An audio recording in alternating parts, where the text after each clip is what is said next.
dapat kayo kung mag-apam kayo, dapat hindi married. Yung lalaki, hindi divorce. At may ibang pamilya sa una. Sabi niya, kasi talagang totoo po yan, guys. As in, totoo po yung sabi niya na, hoy, pinaghirapan namin ito ni Tammy. Lalo na yung asawa ko, yung pinagrurusirin niya. Uy, umuwi ka dong. You're home. Uy, nako. Umuwi si Dudong Tammy, guys. Tingnan nyo.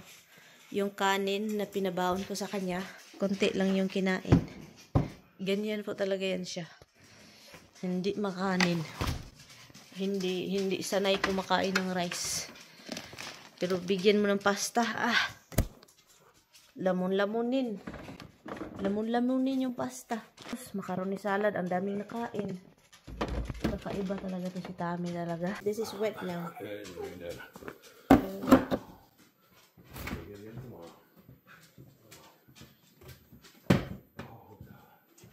Trabaho na naman yan bukas kasi.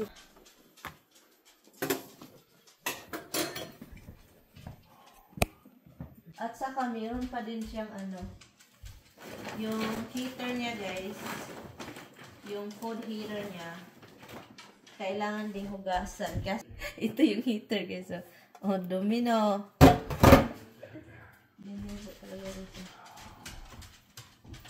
What are you doing?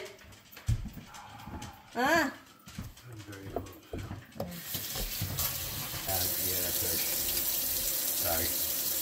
What is that weird? I miss you. I miss you, love. So, ngayon, umuwi siya. Bukas naman, trabaho ulit yun, guys. Mag-ano na naman yan. Iwan na naman ako. So, wala yung D.O. Nakakalosa. Yung schedule ng asawa ko, no?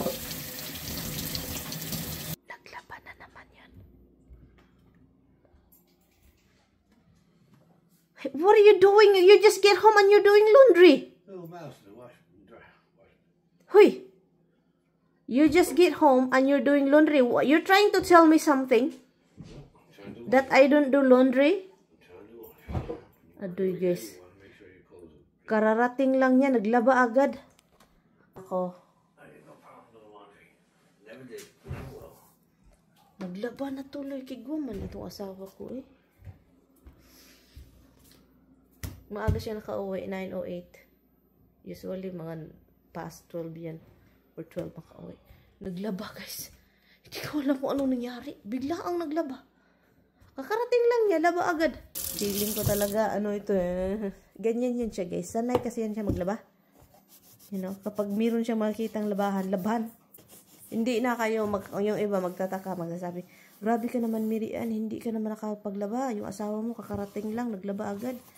Ganyan po yan siya, guys. No, kahit kaunti lang yung labahan doon, maglaba yan. Kahit sa New Rochelle, guys, maglaba yan.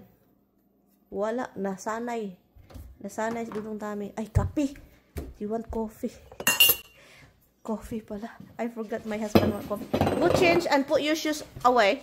I don't want your shoes everywhere. Adoy, nako no, Tammy.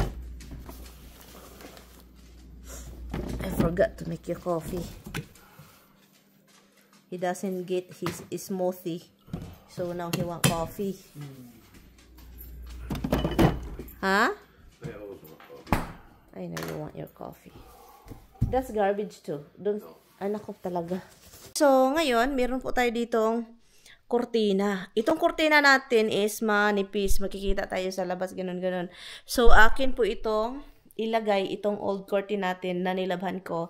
At ibalik natin dyan. Ang pinakarason kung bakit ibalik ko ito is maginaw na. And this is very thick.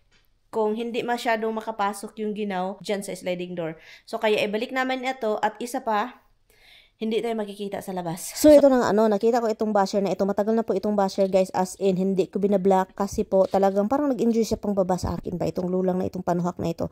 But anyway, so ito yung EBT, ang sinabi niya is snap, guys, na-cancel na po yan itong November. Tulong po yan sa mga gobyerno, sa mga nangangailangan ng tulong. Pero pinakaka-ayaw namin ni Tammy itong EBT at snap na naghanap ng mga tao guys, mga tao na nagtitake advantage sa gobyerno. Ang dapat tulungan po dito is yung mga veteran guys. Hindi man lang mga tinutulungan, naging homeless na nga itong ibang veteran dito sa US.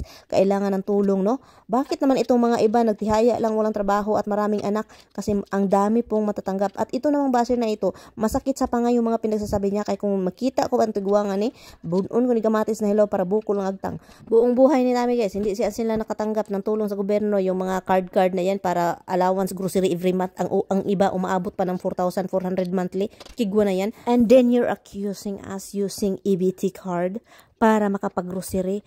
Hoy, pinaghirapan namin ito ni Tami. Lalo na yung asawa ko yung pinag-grocery niya. So, wag kang magpataka na tigulanga ka. Nasuya lang ang tigulanga ka nga. Sige, may grocery din, no? Hindi katulad sa'yo, baka naggalaiti ka na dyan kasi wala ka na natanggap sa gobyerno na mga tulong, no? Kasi nga, nagkatihaya ka lang dyan. Hindi ka dapat ikaw, nakipaglaban ka ba dito sa Amerika? Hindi. Dapat yung tulungan ng Amerika is yung mga veteran dito. Kaso, mayroong mga taong katulad sa Lola na nagtitake advantage ng tulong and lying pa to get EBT card. No, you guys are lying just to get EBT card. Kaluka kayo mga kigwa kayo. Parang alam mo Lola kasi yung EBT. Okay? Yung iba nga hindi namin alam, hindi ko nga alam yung EBT until TikTok blew up about EBT, yung mga snap nagwala yung mga tao. Kalukuhan kayo. Maghugas na ako ng pinggan dito. Hello.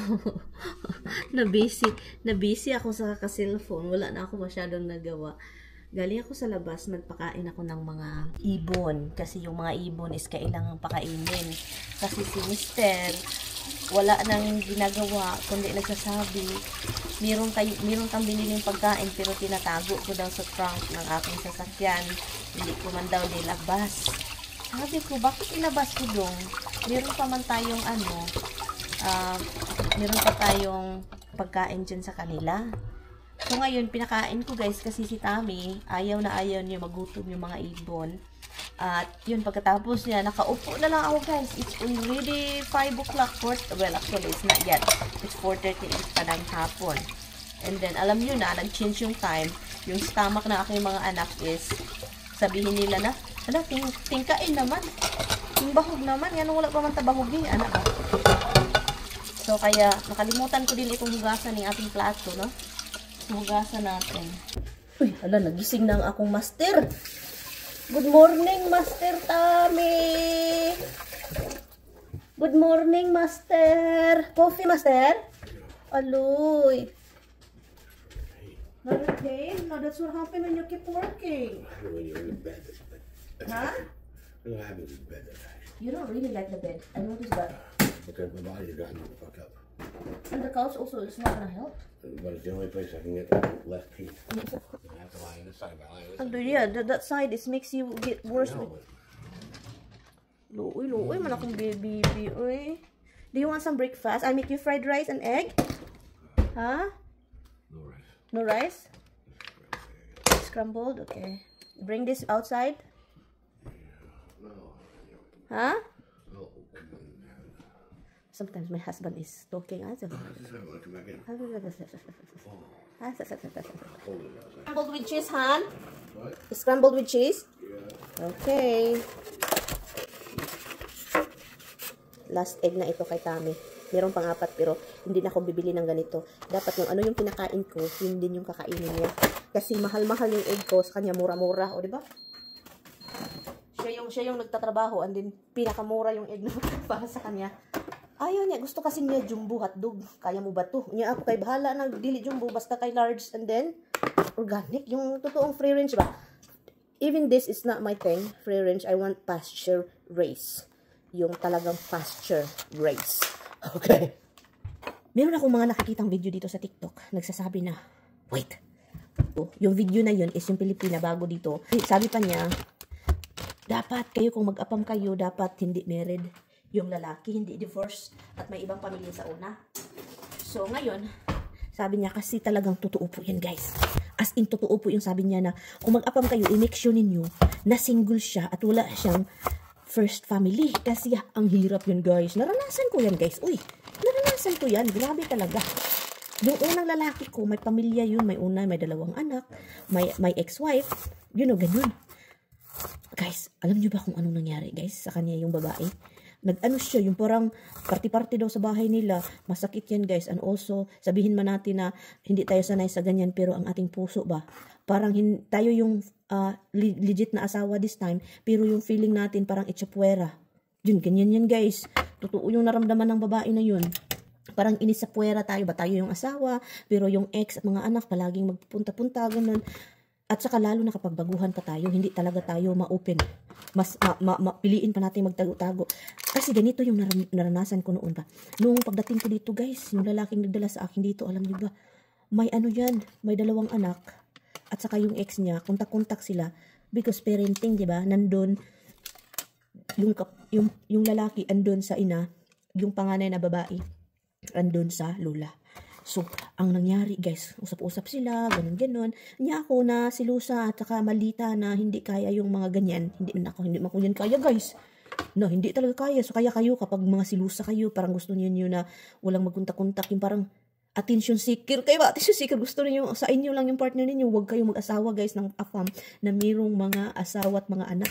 Kung ganyan yung ugali ninyo, kasi pagdating ninyo dito, ang mangyayari guys, mag-away-away lang kayo. So, mahirap guys. Yun yung nangyari sa akin, yung lalaki na yun. Pero hindi yung dahilan kung bakit nagkahiwalay kami. Hindi yung dahilan. Ang dahilan po kung bakit nagkahiwalay kami is hindi makuntinto guys. Ang lalaki guys, naghanap ng ibang Pinay. Naghanap. Ay, bilhan ko yung anak ko ng sasakyan. Wala naman ako magawa guys kasi hindi ko naman yung pera. O hindi man ako nagbunga nga guys kasi nga wala man tayong karapatan, no? So yun yung naano ko, mahirap talaga kapag may anak guys. And then mafe-feel po na hindi ka welcome. Alam niyo ba nung naghiwalay kami guys, ang nangyari guys? Tinix ako ng ex guys. Alam niyo kung anong sabi ng ex na walang mga hiya, no? Oh, ginamit mo lang yung ano ko, ex ko, yung, and then pagdating mo dito, you're looking for a deep pocket wallet, yung full of money daw ang wallet. Aduy, minisage ko guys sa Facebook guys, and then dinabi ko ang katotohanan. I don't know kung nabasa niya yun or binablock ba ako or something. Minisage ako, ang pakalat pala ng ex ko is naghanap ako ng lalaki na maraming pera. At si Tami, wala man yung pera pag ano namin guys. Wala yung savings guys. Lahat ng pera ng asawa ko guys, andun sa family, sa ina, ganun. Wala yung savings para sa kanya. Pero nakakairita talaga guys yung mga ganyan. So kaya kayo, kapag mag-afam kayo, make sure, are you single? Or do you have a kid? Are you married before? Blah, blah, blah. Ganun wag guys. Pag sabihin ganit na married guys, wag na kayong i-enter. Wag ninyong isipin na, ay makapunta na ako ng Amerika, ganun. Guys, ang bigat sa dibdib guys, lalo na kapag ma-inlove kayo sa afam guys. No, wag na lang. Kasi maghuot jud inyong dughan. Kaya kayo, kung mag-afam kayo, make sure na single, bahalag. Ako lang yung asawa ko, mataas yung gat ng edad namin, pero single. Walang hassle, walang sakit sa ulo. Lalo na yung kapag ang afam mo, ang gipanigan, doon pumapanig sa ex-wife, or pinapakita sa'yo na parang wala kang kwenta. Adoy, biyahe guys, biyahe. Iwan ninyo guys. Yun yung gusto niya. Ako bread lang yung kinain ko kasi. So yun. So kaya may mga nakikita akong mga bagong dating dito na yun yung struggle nila. Nakakasad kasi naranasan ko yan, sobrang sakit. Alam nyo bang umiiyak ako sa bathroom guys? Nagpakog na taon akong ulo tungod sa sakit. Kay na-inlove ang pugo at tong tawhana good. Na-inlove ko kaedad yun ni Tami guys. Kaedad, parehas, magka-birthday lang sila talaga. Kaedad, parehas ng year, parehas ng month, parehas ng, si Tami 22, siya 21 yung birthday. Same month. Sabi ko, parehas talaga sila ng edad. So, na-meet ko sila ito, mga bata-bata pa niya ako guys, kay bata naman yung ko. Sobrang bata ko pa. And then sila din, sobrang bata pa din nila. Gusto niya basa-basa. In short, gusto niya ang itlog. Lunay-lunay. Lunay-lunay. For you alone deserve our glory. For you alone deserve our praise. Mga Pilipina na gusto talagang magpunta sa Amerika and then sarap ng buhay. Punta kayo dito. Kung wala kayong pakialam na may mga anak or may ex yung may divorce yung partner ninyo na makasama nyo dito sa US, na kayo, ready na kayo sa inyong naramdaman. Kausapin na yung sarili ninyo. Sabihin na ninyo kung anong mangyayari, dapat talagang be strong, okay? Be strong and courageous. Be strong. Kung ano yung mangyayari, dapat strong tayo mga Pilipina, hindi tayo magpadaog-daog. Ayaw pagpadaog-daog, no? So dapat, anak ka ba? chin up, ganun ka sa, I'm the wife, so you have to like, ano, pero kung hindi kaya, hindi kausapin, pagdating mo dito na hindi pala kaya, kausapin mo yung sarili mo. Hintay lang tayo ng ilang month, ilang tayo na, kung hindi magbabago, iiwan natin. Ganun lang, simple ba?